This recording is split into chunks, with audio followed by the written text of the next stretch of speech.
नमस्कार, स्वागत है आपका एएनबी न्यूज की विशेष पेशकश न्यूज नाउ में। आपके साथ मैं हूं समर्थ प्रेंडा।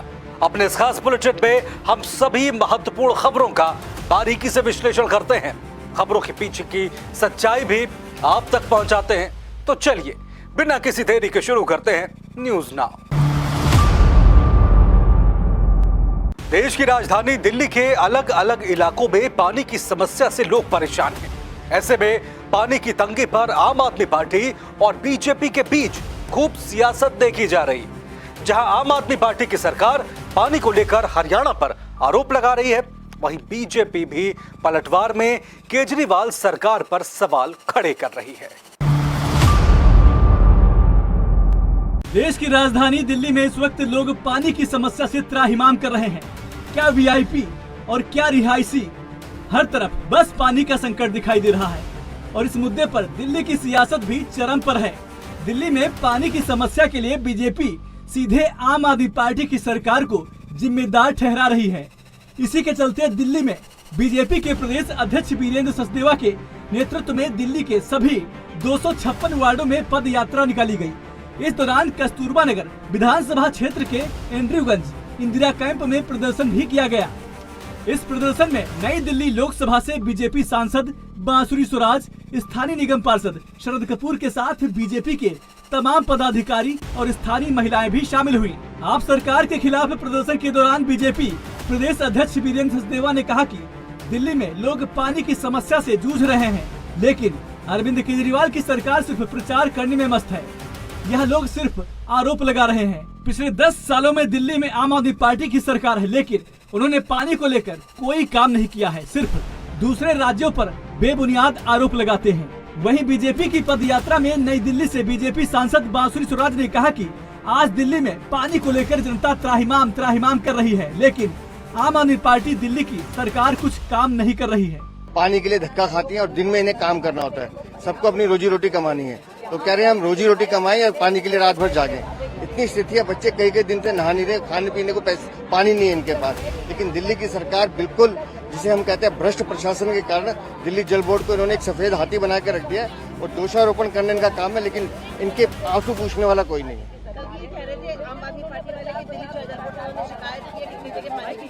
देखिए, मैं फिर कह रहा हूँ, मैंने कल भी दस्तावेज के साथ कहा था कि हरियाणा ने कल भी सरप्लस पानी दिया है, लेकिन दिल्ली में पानी की कालाबाजारी और पानी बेचने का जो धंधा आम आदमी पार्टी के विधायक कर रहे हैं, वो एक बड़ा कारण है कि लोगों को पानी नहीं मिल रहा।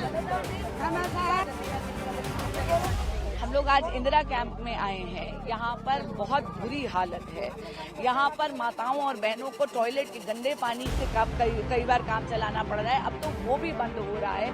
यहाँ पर जितने पानी के टैंकर हम लोग आग्रह करके मंगा सकते हैं। हमारे पार्षद यहाँ पर शरद कपूर बहुत ही कर्मठ और जुझारू कार्यकर्ता है भाजपा के, वो भी भिजवाते हैं।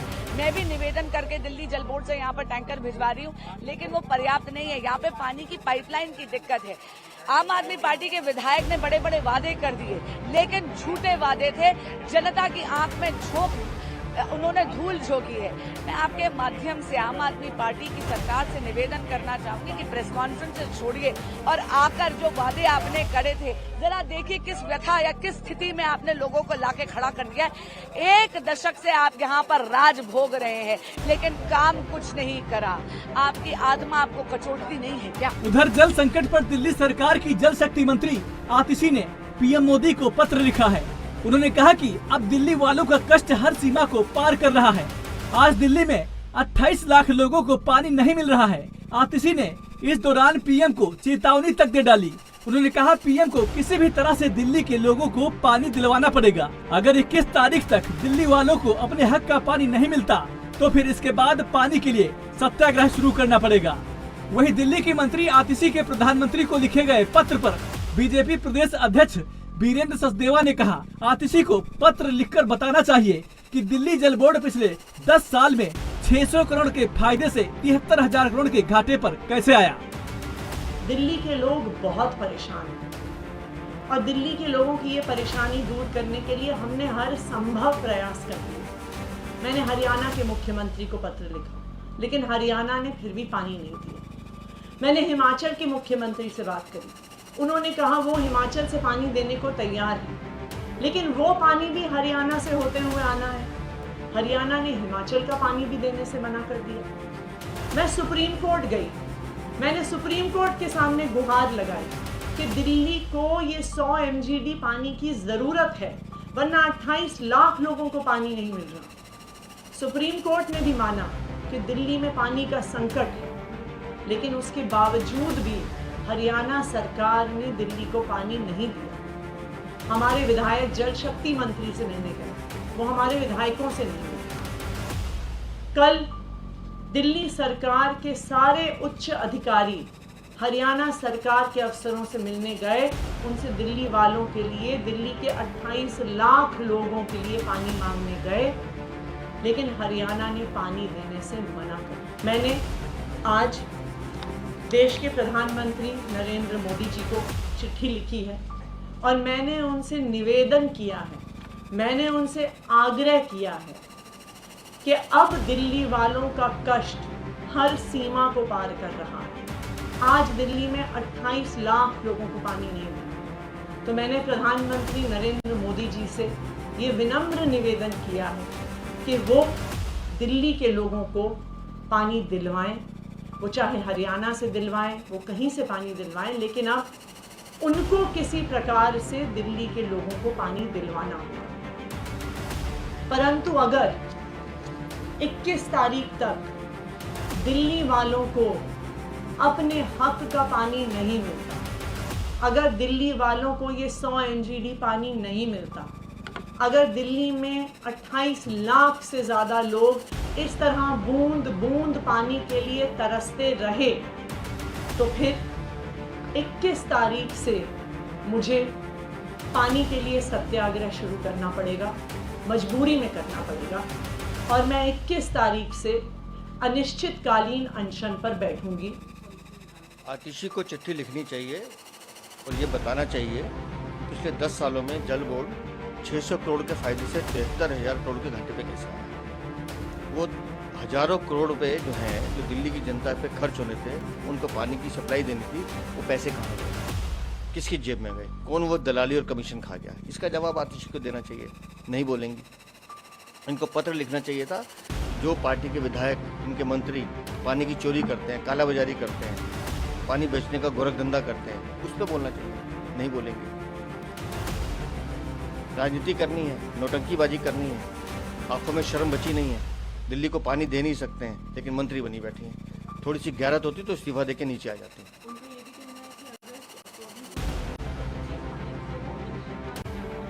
इनको बिल्कुल अनशन पे बैठना चाहिए, उन विधायकों के खिलाफ, उन पार्टी के मंत्रियों के खिलाफ जो पानी बेचने का धंधा करते हैं, और अपनी ही सरकार के खिलाफ जिसने पिछले 10 सालों में जल बोर्ड को लूट का अड्डा बना दिया। एक बात का जवाब दें, 73,000 करोड़ के घाटे पे जल बोर्ड कैसे आया? जल बोर्ड का ऑडिट क्यों नहीं होता? जल बोर्ड में चोरी क्यों हो रही है? उसका जवाब दे दें। मान लेंगे इनकी बात। वहीं दिल्ली सरकार के आरोपों पर खुद हरियाणा के मुख्यमंत्री नायब सिंह सैनी ने जवाब दिया। उन्होंने कहा कि हम दिल्ली सरकार को पूरा पानी दे रहे हैं, वे अपने गिरेबान में झांके। आम आदमी पार्टी 10 सालों से दिल्ली में है, उन्हें पानी के बंटवारे के बारे में सोचना चाहिए था। वे झूठा आरोप लगा रहे हैं कि पानी कम दिया जा रहा है। हम उनको पूरा पानी दे रहे हैं, परंतु मैं ये कहना चाहूँगा कि वो अपने गिरेबान में जाके जो उन्होंने वायदे जनता के साथ किए थे उसकी तरफ तो उनका ध्यान नहीं है। भ्रष्टाचार के ऊपर ज़्यादा उनकी नज़रें टिकी हुई हैं। भ्रष्टाचार से नज़रें कम करके लोगों के विकास की सुविधाओं की तरफ उन्होंने नज़र फेरनी चाहिए दिल्ली के अंदर। और जो डिस्ट्रीब्यूशन पानी का है, उन्होंने सोचना चाहिए था कि हम 10 वर्षों से दिल्ली के अंदर वहाँ पर काम कर रहे हैं, उसका डिस्ट्रीब्यूशन ठीक चला जाए, उसकी तरफ तो काम नहीं किया। झूठा आरोप लगा करके कि पानी कम दे रहे हैं। अरे पानी तो जितना हम पहले दे रहे थे उससे सोया पानी देने का काम कर रहे हैं। दिल्ली के लोग हमारे सम्मानीय वो लोग हैं और उनको कोई दिक्कत आती है, हमें दिक्कत आती है, परंतु जिस प्रकार से वहाँ की सरकार ने झूठ बोल करके लोगों को सुविधा नहीं दी, सिस्टम को खड़ा नहीं किया, भ्रष्टाचार के अंदर लिप्त रहे हैं, मैं वहाँ के लोगों को कहूँगा कि ऐसे लोगों के इस चेहरे से नकाब उतारने का। दरअसल दिल्ली में जल संकट पर हो रही सियासत के बीच लोग पानी की समस्या से काफी परेशान हो चुके हैं। यहाँ की महिलाएं, बेटियां खुद कह रही हैं कि पानी को लेकर कितने परेशान हैं। लोगों का कहना है कि बीते कई महीनों से पानी की समस्या काफी बढ़ गई है और गर्मियों में ये संकट और बढ़ गया है। जोगेश्वरी हमें जी पानी लेने में कितनी दिक्कत होती है? पानी लेने में कितना दिक्कत होता है? बहुत। कहाँ से आए हो पानी भरने? पूछते पे सर पूछते। तो रोज ऐसे ही आते हो भरने के लिए? पार्वती। कितनी दिक्कत होती है पानी भरने? बहुत दिक्कत होता। कहाँ से आते हो पानी भरने? पूछते से। तो यहाँ पे रोज आते हो पानी भरने? हाँ जी। भीड़ ज्यादा होती है कुछ होती है? बहुत भीड़ होता। पानी लेने में दिक्कत भी होती होगी। हाँ हाँ। क्या नाम है आपका? सरस्वती। पानी लेने आए कितनी दिक्कत होती है? रोज पानी भरने आते हैं? काफी ज्यादा भीड़ रहते हैं। पानी भरने में तो काफी ज्यादा भीड़ होते हैं। तो पानी मिल जाता है? शाम तक मिल जाता है आपका? हाँ चल रहा है। क्या और भी फिर पानी खरीद के लाते हो कहीं से? एक बोतल डेली का खरीदती हूँ फिर भी। तो आप प्लांट से लाते हो? हाँ, नहीं वो आता है ना भेजने वाला, उससे डेली खरीदते जैसे हैं। खरीदते हो? सप्लाई का पानी। हाँ तो खाना भी इसी से बनता है? हाँ। चंदन पोदार। अच्छा, पानी लेने आते हो कितनी दिक्कत होती है? पानी की दिक्कत है ही, खरीद के लेना पड़ता है। जब पानी ने अभी तो 2-3 दिन सहारा 2-3 गाड़ी चलिए हो जाता है काम। कभी एक आता, आधा रेड बसेरा में डाल देता, आधा यहाँ आता, उसमें पूर्ति हो नहीं पाता। कीन के लेना ही पड़ता पानी।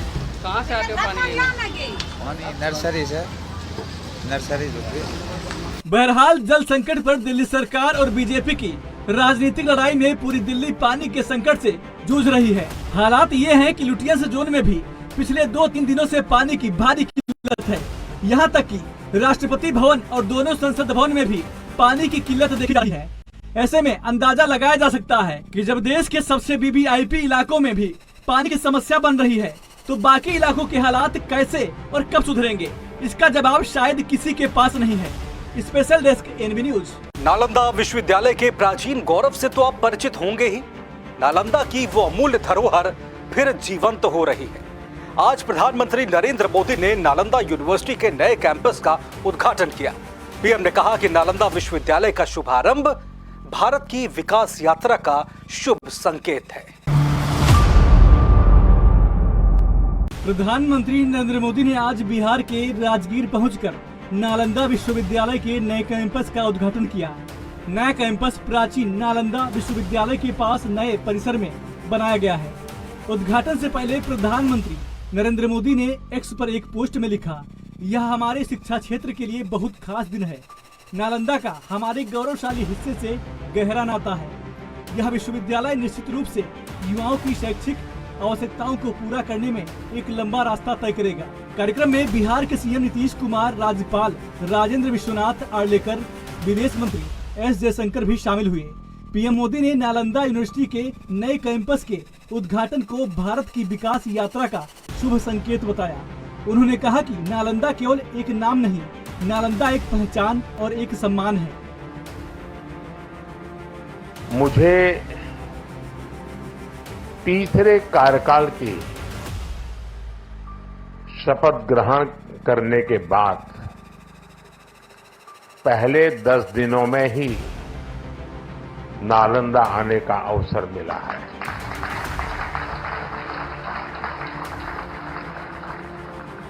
ये मेरा सौभाग्य तो है ही। मैं इसे भारत की विकास यात्रा के एक शुभ संकेत के रूप में देखता हूं। नालंदा ये केवल नाम नहीं है, नालंदा एक पहचान है, एक सम्मान है। नालंदा एक मूल्य है, नालंदा एक मंत्र है, गौरव है, गाथा है। नालंदा है उद्घोष इस सत्य का कि आग की लपटों में पुस्तकें भले जल जाएं, लेकिन आग की लपटें ज्ञान को नहीं मिटा सकती। नालंदा विश्वविद्यालय भारत के प्राचीन गौरव का हिस्सा रहा है। बिहार में स्थित होने की वजह से बिहार वासियों के लिए इसकी अहमियत और भी बढ़ जाती है। इस खास मौके पर प्रधानमंत्री ने बिहार वासियों को बधाई देते हुए कहा कि बिहार अपने गौरव को वापस लाने के लिए जिस तरह विकास की राह पर आगे बढ़ रहा है, नालंदा का ये परिसर उसी की एक प्रेरणा है। मैं बिहार के लोगों को भी बधाई देता हूं। बिहार अपने गौरव को वापस लाने के लिए जिस तरह विकास की राह पर आगे बढ़ रहा है, नालंदा का ये कैंपस उसी की एक प्रेरणा है। साथियों, हम सभी जानते हैं कि नालंदा कभी भारत की परंपरा और पहचान का जीवंत केंद्र हुआ करता था। नालंदा का अर्थ है न अलम ददाति इति नालंदा, अर्थात जहां शिक्षा का, ज्ञान के दान का अविरल प्रवाह हो। शिक्षा को लेकर, एजुकेशन को लेकर यही भारत की सोच रही है। शिक्षा सीमाओं से परे है, नफा नुकसान के नजरिए से भी परे है। शिक्षा ही हमें गढ़ती है, विचार देती है और उसे आकार देती है। प्राचीन नालंदा में बच्चों का एडमिशन, उनकी पहचान, उनकी नेशनलिटी को देखकर नहीं होता था। हर देश, हर वर्ग के युवा यहां आते थे।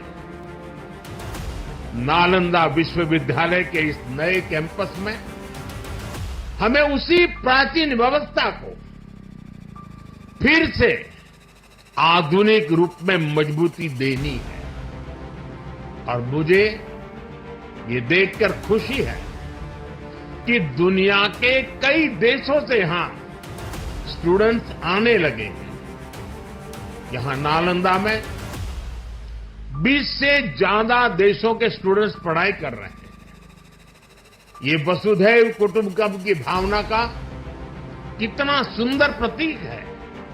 साथियों, मुझे विश्वास है पीएम मोदी के पहले बिहार के सीएम नीतीश कुमार ने भी समारोह को संबोधित किया। नालंदा यूनिवर्सिटी के प्राचीन इतिहास को याद करते हुए नीतीश कुमार ने कहा कि देश ही नहीं, दुनिया भर के छात्र नालंदा में पढ़ाई करने आते थे, लेकिन दुर्भाग्यवश इसे 1200 ईस्वी में नष्ट कर दिया गया। पहली बार राजगीर आए हैं और बड़ी खुशी की बात है कि पहली बार राजगीर पधारे हैं। मैं तहे दिल से उनका स्वागत और अभिनंदन करता हूं। इसके साथ ही बिहार के माननीय राज्यपाल श्री राजेंद्र विश्वनाथ आर्लेकर, विदेश मंत्री श्री एस जयशंकर जी एवं उपस्थित सभी अतिथियों का मैं हार्दिक अभिनंदन करता हूं। इस कार्यक्रम में आने से पहले माननीय प्रधानमंत्री जी ने पुराने नालंदा विश्वविद्यालय के खंडहर का भी भ्रमण कर लिया है। आज ही जाकर के देख करके आ गए हैं, जो पुराना था पहले। बड़ी खुशी की बात है। अब माननीय प्रधानमंत्री जी, आपने देखा होगा कि पुराने नालंदा विश्वविद्यालय का कैंपस कितना बड़ा था। अभी तक पुराने विश्वविद्यालय की कुछ ही खुदाई हुई है। इस विश्वविद्यालय में 20-25 किलोमीटर तक के गांव भी इससे जुड़े हुए थे। जहां आप देखने गए हैं वो बहुत कई गांवों के लोग उससे जुड़े हुए रहते थे। इस चीज को सबको याद रखना चाहिए कि कैसे पहले जो होता था काम। अब नालंदा विश्वविद्यालय का इतिहास बहुत ही गौरवशाली है। प्राचीन काल में नालंदा विश्वविद्यालय की पहचान ज्ञान के केंद्र के रूप में रही थी। अब इस पुराने विश्वविद्यालय में करीब 10,000 छात्र पढ़ते थे और यहाँ पढ़ाने वाले भी शिक्षक जो थे 2,000 के करीब हुआ करते थे यहाँ। यहाँ सिर्फ हमारे देश के ही नहीं, दुनिया के अनेक जगहों के लोग आकर यहाँ पर पढ़ते थे। यहाँ पर चाइना, जापान, तिब्बत, श्रीलंका,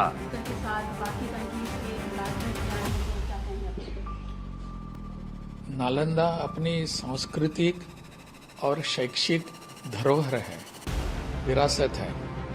अनेक वर्षों से इसके यहाँ ध्यान देने की आवश्यकता थी।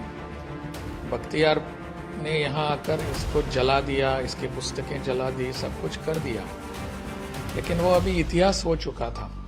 इसको फिर एक बार उभर कर आने की आवश्यकता थी, जो हम सब ये भी प्रयास कर रहे हैं।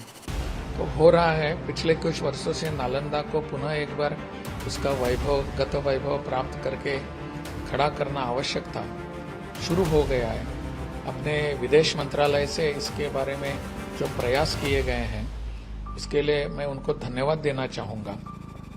आज प्रधानमंत्री यहाँ आ रहे हैं इस नए भवन के निर्माण के लोकार्पण के लिए। इसी में इसकी महत्ता समाई हुई है। मुझे लगता है प्रधानमंत्री स्वयं इस पर ध्यान देकर, उनका भी आग्रह है शुरू से ही कि नालंदा अपनी पहचान बननी चाहिए पूरे विदेशों में, लेकिन वो भग्न अवशेष जो है वो नहीं, नई धरोहर, नई विरासत निर्माण करके शैक्षिक वातावरण पूरे विश्व भर को पुनः एक बार हम शैक्षिक वातावरण का निर्माण करके देंगे, ताकि विश्व भर से लोग यहाँ आएंगे। यही उनका प्रधानमंत्री की उनकी सोच है। इसीलिए G20 के बारे में आपने देखा, उन्होंने जो बहुत बड़ा पीछे जो एक चित्र लगाया था वो नालंदा का था। वो चाहते थे कि सब लोगों के सामने ही आ जाए, और हम सबको लगता है कि ये नया भवन जो निर्माण हो रहा है उसका आज लोकार्पण हो रहा है। इसमें बहुत सारे विद्यार्थी आएंगे, देश विदेश से पढ़ाई करेंगे, समझेंगे अपने देश का इतिहास, अपनी संस्कृति, सबके बारे में यहाँ पढ़ाई करेंगे, समझेंगे। ये बहुत बड़ी अच्छी एक बात आज केवल बिहार के लिए नहीं, अपने देश के लिए हो रही है। नालंदा पहुंचने के बाद पीएम मोदी ने सबसे पहले प्राचीन नालंदा विश्वविद्यालय के अवशेषों को देखा। नालंदा विश्वविद्यालय का इतिहास शिक्षा के प्रति भारतीय दृष्टिकोण और उसकी समृद्धि को दर्शाता है। इसका महत्व न केवल भारत के लिए बल्कि पूरे विश्व के लिए अनमोल धरोहर के रूप में है। नए परिसर के उद्घाटन समारोह में आसियान देशों के प्रतिनिधियों समेत 17 देशों के राजदूत भी शामिल हुए हैं। उम्मीद की जानी चाहिए कि सरकार के प्रयासों से नालंदा का पुराना गौरव वापस आएगा। Special desk NV news. Lok Sabha चुनाव 2024 में सत्ता की दहलीज से दूर रह गया विपक्षी गठबंधन इंडिया लगातार एनडीए अलायंस को घेरने में लगा हुआ है। इसी कड़ी में इंडिया गठबंधन ने एनडीए पर जोरदार हमला किया है। इंडिया गठबंधन में शामिल दलों के नेताओं ने सेबी की चेयरमैन माधवी पुरी से मिलकर शेयर मार्केट घोटाले के मामले की जांच की मांग की है। वहीं कांग्रेस नेता राहुल गांधी भी इस मुद्दे को जोर शोर से उठा रहे हैं। टीएमसी के राज्यसभा सांसद सागरिका घोष ने मीडिया से बातचीत की। इस दौरान उन्होंने कहा कि हम सेबी मुद्दे पर बात करेंगे, जो आजादी के बाद के हमारे इतिहास का सबसे बड़ा इनसाइडर ट्रेडिंग घोटाला है। ये स्टॉक मार्केट एग्जिट पोल घोटाला है। इसके बाद हम मोदी सरकार के फेडरल के बारे में बात करेंगे। 31 मई को क्रोनोलॉजी समझिए, 31 मई को शेयर बाजार में कुछ गिने चुने इन्वेस्टर, फॉरेन इंस्टीट्यूशनल इन्वेस्टर अपने लेन देन को दुगना कर दिया। 25 साल में इतना ज्यादा लेन देन नहीं हुआ जो 31 मई को हुआ है। क्यों ये लेन देन दुगना क्यों हो गया और गिने चुने इन्वेस्टर क्यों दुगना कर दिया? क्या ये वजह थी कि 1 जून को एग्जिट पोल आने वाले थे? क्या ये गिने चुने इंस्टीट्यूशनल इन्वेस्टर को एग्जिट पोल की जानकारी थी? क्या उन्हें जानकारी दी गई कि एग्जिट पोल क्या बताने वाले हैं? क्या एग्जिट पोल की जानकारी इनके पास थी? ये पॉइंट नंबर 1 है। इससे पहले स्टॉक मार्केट एग्जिट पोल घोटाले का आरोप लगा रहे इंडी गठबंधन के नेता मंगलवार को सेबी कार्यालय पहुंचे थे। इस दौरान सेबी चेयरमैन माधवी पुरी से मिलकर सभी ने स्टॉक मार्केट में बड़े घोटाले की बात कहते हुए मामले की जांच की मांग की। सेबी दफ्तर पहुंचे नेताओं में शिवसेना यूबीटी के नेता अरविंद सावंत ने सेबी चेयरमैन से मुलाकात के दौरान कहा, अमित शाह और मोदी ने कहा कि आप शेयर में निवेश करिए। 400 पार का नारा लगाया और इस तरह से आम लोगों ने पैसे लगाए, लेकिन नतीजों के बाद उन्हें नुकसान हुआ। इस बात की जांच सेबी को करनी चाहिए। आप जानते हैं कि देश में सेबी जो संस्था है, हाल ही में चुनाव के दरमियान आदरणीय प्रधानमंत्री जी, आदरणीय गृह मंत्री जी, इन दोनों ने इस देश की जनता को कहा कि आप शेयर मार्केट में पैसा डालिए और शेयर मार्केट में बहुत बड़ा नफा आपको मिलेगा। 400 पार की लड़ाई, ये तो आप लोग कर ही रहे थे एग्जिट पोल में। तो 400 पार लगा कर लोगों को कहा पैसा डालो, बहुत मिलेगा आपको। तो ये सारा होने के कारण सर्वसामान्य जनता जो है उन्होंने शेयर मार्केट में पैसा डाल दिया। अब बात हुई, इन्होंने कह दिया, कौन कह रहा है? देश के प्रधानमंत्री कह रहे हैं। कौन कह रहा है? देश के गृह मंत्री कह रहे हैं। उसके ऊपर विश्वास रखकर हमारी वित्त मंत्री जी ने भी कहा, तो हमारे सर्वसामान्य जनता है, उनकी जनता ने उसके पैसे डाल दिए। अब क्या हुआ? 4 तारीख को 21 में मार्केट गिर गया। अब 30 लाख करोड़ का घोटाला हुआ, घपला हुआ। इंडिया ब्लॉक के नेताओं में टीएमसी के कल्याण बनर्जी ने कहा कि नतीजों के बाद शेयर मार्केट में 30 लाख करोड़ रुपए का नुकसान हुआ है, ये स्कैम है। अमित शाह ने नतीजों से पहले एक इंटरव्यू में कहा था कि जमकर शेयर खरीदो। उनका इससे क्या लिंक है? इस स्कैम के पीछे नरेंद्र मोदी और अमित शाह हैं। इस मामले की जांच होनी चाहिए। आवर लीडर्स ममता बनर्जी, उद्धव ठाकरे जी और शरद पवार जी, सब लोग बहुत कंसर्न है। All they are very much concern because of this types of scam. We came here as a representative of the parties, but we will take the matter in future, not only in the party. वहीं NCP SCP नेत्री निर्मला सामंत ने कहा कि ये बहुत बड़ा घोटाला है और इसकी जांच का अधिकारी सेबी को ही है, इसलिए हम सभी नेता सेबी दफ्तर में शिकायत दर्ज करवाने आए हैं। उन्होंने कहा, इस घोटाले में गृह मंत्री अमित शाह और पीएमओ की संलिप्तता है। आपको पता है कि राहुल जी ने भी जॉइंट पार्लियामेंट्री कमेटी का डिमांड इमीडिएटली किया था। उनका भी ये कहना था कि इस तरह से exit poll, basically exit poll ही गलत थे और उन्होंने जानबूझकर बड़ा आंकड़ा बताया था 400 पार एंड ऑल दैट। और जब लोगों को रियलिटी मालूम थी और रियलिटी ऐसी नहीं थी, वो सब हमें सबको पता ही था, लेकिन सिर्फ उस चीज़ का गैर फायदा लेने के लिए उन्होंने बताया था और मार्केट एकदम सबसे ज़्यादा उछाल में आ गया और रियलिस्टिकली एकदम डाउन हो गया जब रियल रिजल्ट इनको पता चला कि एनडीए भी उतना मिनिमम जो सरकार फॉर्मुलेट करने के लिए उनके पास उतना रिक्वायर्ड आंकड़ा नहीं है, तो इमीडिएटली वो उछाल डाउन हो गया।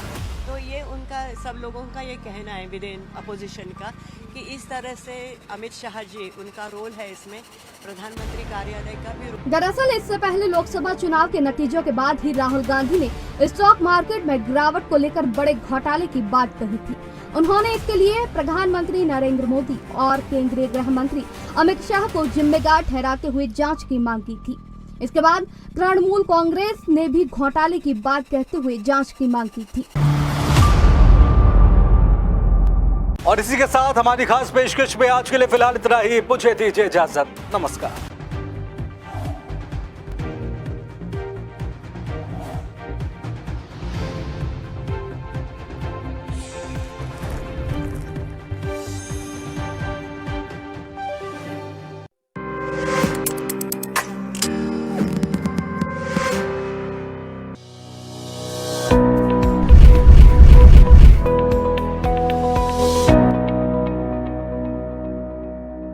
उत्तर प्रदेश की राजधानी लखनऊ से मैं जितेंद्र सिंह। हिमाचल की राजधानी शिमला से ANB न्यूज के लिए मैं टीना ठाकुर। छत्तीसगढ़ की राजधानी रायपुर से मैं अखिलेश तिवारी राजपुर। देवभूमि उत्तराखंड से मैं अमित चौधरी।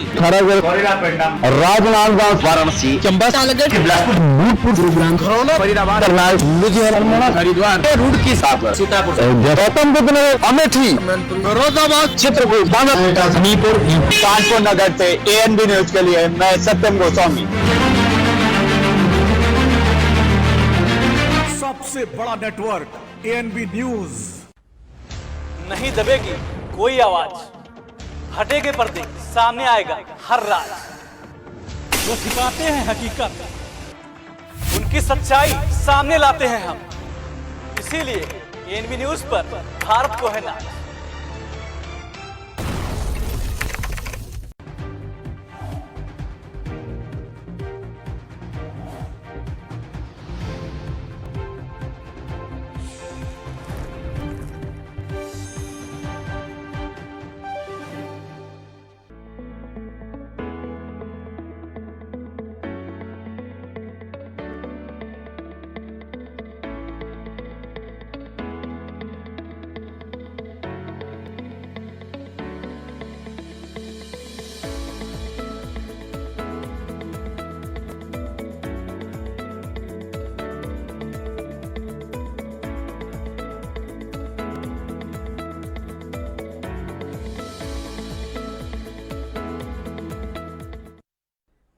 नमस्कार, अपने उत्तराखंड देख रहे हैं आप और मैं हूं नेहा आपके साथ। अल्मोड़ा के प्रसिद्ध काकड़ी घाट में स्थित स्वामी विवेकानंद जी की तपस्या स्थली पर प्रदेश के राज्यपाल लेफ्टिनेंट जनरल गुरमीत सिंह पहुंचे। यहां पहुंचकर उन्होंने उस पेड़ पर जल चढ़ाया जहां पर स्वामी विवेकानंद ने तपस्या की थी।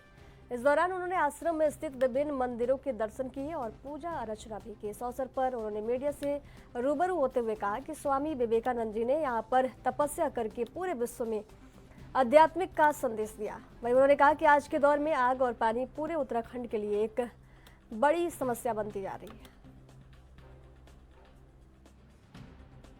और हमारे लिए हमारे फॉरेस्ट का, हमारे वृक्षों का संरक्षण करना सबसे बड़ी बात है। और अगर आप इस साइंस को, इस पानी को, इस जल को, इस वृक्ष को और साइंस को मिला दें, और उत्तराखंड की तो स्पेशलिटी यही है देवभूमि, यानी कि डिविनिटी और स्पिरिचुअलिटी। मेरे को लगता है कि डिविनिटी, स्पिरिचुअलिटी, जल का, नदियों का, हमारे जंगलों का और हमारे जो वृक्ष हैं, इन सब की पूजा करना तो हर उत्तराखंडी की आत्मा में है। आज अगर आप देखें कि किस प्रकार से ग्लोबल वार्मिंग हो रही है, किस प्रकार हर एक जगह 50 डिग्री से ज़्यादा टेम्परेचर जा रहा है, पानी की कमी हो रही है, फॉरेस्ट फायर का भी एक चैलेंज है। ये उत्तराखंड और हर उत्तराखंडी की जिम्मेवारी है कि हम इसका समाधान अपनी डिविनिटी और स्पिरिचुअलिटी से निकलें। आज यहाँ आकर विवेकानंद जी के जो सोच विचार हैं, सबसे बड़ी दान क्या दिया है उन्होंने हमारे को सोच विचार और धारणा दिया है। अगर आप भारत का राष्ट्र हर भारतीय। प्रदेश के संस्कृति मंत्री सतपाल महाराज ने उत्तर समकालीन आर्ट गैलरी का औचक निरीक्षण किया। इस दौरान उन्होंने आर्ट गैलरी की उचित देखरेख नहीं होने पर आक्रोश व्यक्त करते हुए संस्कृति विभाग के अधिकारियों को स्पष्ट निर्देश दिए कि वहां पर साफ सफाई का प्रबंध करने के साथ साथ धरोहरों का संरक्षण किया जाए। वहीं इस बीच सतपाल महाराज ने कहा कि उत्तर आर्ट गैलरी का उद्देश्य उत्तराखंड के चित्रकारों को उनकी प्रतिभा का प्रदर्शन करने के लिए एक मंच देना है। साथ ही उन्होंने ये भी कहा कि पहले भी उनके द्वारा आर्ट गैलरी को व्यवस्थित करने के लिए निर्देश दिए गए थे, लेकिन अभी तक उसमें कोई प्रगति दिखाई नहीं दे रही है।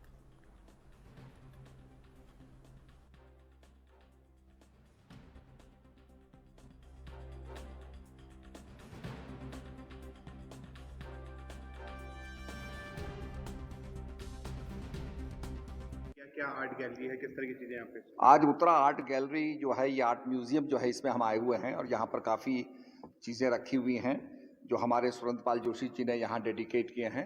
और 2013 का जो त्रासदी हुई थी केदारनाथ की, उसके उपलक्ष्य में ये सब चीज़ें यहाँ बनाई हुई हैं। हेलीकॉप्टर है, उसकी क्रैश जो है वो दिखाया हुआ है, मकान बना हुआ है। तो हम यहाँ बड़े कंसर्न है इस मामले को लेकर के कि यहाँ पर ह्यूमिडिफायर नहीं है, मशीनें लगी नहीं है, जिससे कि यहाँ पर ये जंक लग रहा है और ये हमारी जो करोड़ों की संपत्ति है ये नष्ट होती जा रही है। तो मैं यहाँ सेक्रेटरी साहब को भी लाया हूँ ताकि ये इन चीज़ों को देखें और कार्रवाई करें और मशीनें लगाएं, ह्यूमिडिफायर लगाएं। ये हमारे उत्तराखंड की विरासत है। इसके साथ साथ और भी गैलरी लगी है और हम चाहते हैं कि जो कला विज्ञ हैं और आर्टिस्ट हैं वो भी अपने अपने यहाँ पर कृतियों को रखें और जनता इन कृतियों को देखें। तो किस तरह के निर्देश दिए हैं? प्रदेश की धामी सरकार द्वारा स्वास्थ्य व्यवस्थाओं को दुरुस्त करने का काम किया जा रहा है। खासकर प्रदेश सरकार उत्तराखंड के ग्रामीण और सुदूरवर्ती क्षेत्रों के चिकित्सालयों में चिकित्सा सुविधा को बेहतर बनाने का काम कर रही है। राज्य स्तरीय राष्ट्रीय ग्रामीण स्वास्थ्य एवं अनुसरण परिषद उपाध्यक्ष सुरेश भट्ट ने जानकारी देते हुए बताया कि प्रदेश सरकार उत्तराखंड के चिकित्सालयों की व्यवस्थाओं को दुरुस्त करने का काम करने जा रही है और आगामी दिनों में उत्तराखंड के कई चिकित्सालयों को अपग्रेड करने का काम किया जाएगा। उन्होंने कहा कि स्वास्थ्य विभाग में जो पद रिक्त पड़े हुए थे उन्हें भरने का काम किया जा रहा है और हमारा लक्ष्य है कि सुदूर ग्रामीण क्षेत्र में बैठे लोगों को बेहतर से बेहतर सुविधा प्रदान की जाए।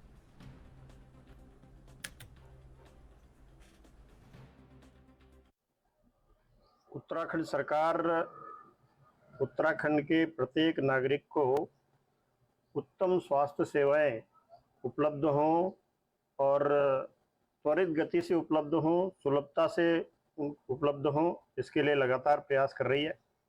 जहां लगातार स्वास्थ्य की जो सुविधाएं हैं उनका विस्तार किया जा रहा है और पिछले विगत दिनों में जो भी ऐसे हमारे रिक्त पद थे स्वास्थ्य के क्षेत्र में, विशेषकर नर्सिंग के और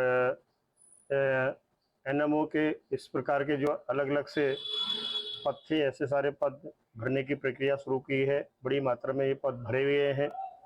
अभी भी लगभग 1-2-2.5 हज़ार ऐसे नर्सिंग के पद शीघ्र भरे जाने हैं मेडिकल कॉलेज के लिए।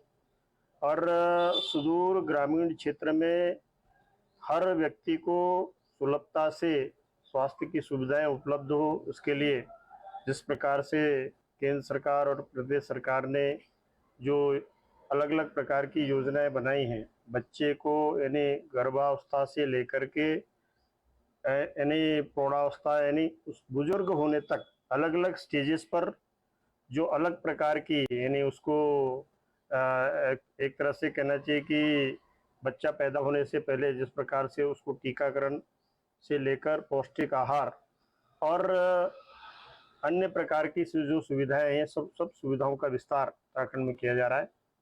और जिस प्रकार हल्द्वानी में जिले की प्रभारी मंत्री रेखा आर्य की अध्यक्षता में जिला योजना की बैठक हुई, जिसमें जिले के विभिन्न विभागों में विभिन्न योजनाओं के क्रियान्वयन के लिए 70 करोड़ रुपए के लिए जिला योजना की स्वीकृति पर मुहर लग गई।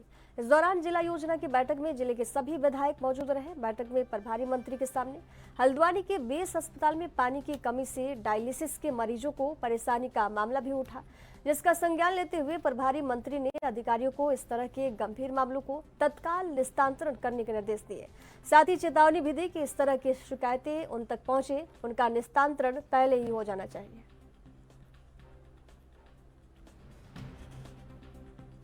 जिला योजना की बैठक बड़ी सफलता के साथ पूर्ण कर ली गई है और जिला योजना की बैठक में लगभग 70 करोड़ 20 लाख की धनराशि के साथ में विभिन्न विभागों के परिव्यय आए हैं और जिसे आज संबंधित जनप्रतिनिधियों के साथ मिलते हुए आज उस परिव्यय को स्वीकृत कर दिया गया है। और उस परिव्यय के मध्य में जो है, चाहे वो स्वरोजगार का पार्ट हो, चाहे वो रोजगार का पार्ट हो अथवा उद्यान का सेक्टर हो, ये इसको प्रमुखता दी गई है। इसके साथ ही पीडब्ल्यूडी के प्रस्ताव अधिक मात्रा में आए हैं और पीडब्ल्यूडी के प्रस्ताव को भी यहाँ पे स्वीकार किया गया है। पंचायती राज के भी आए हैं। तो मैं समझती हूँ कि हमारी यह कोशिश है कि जनपद नैनीताल में जो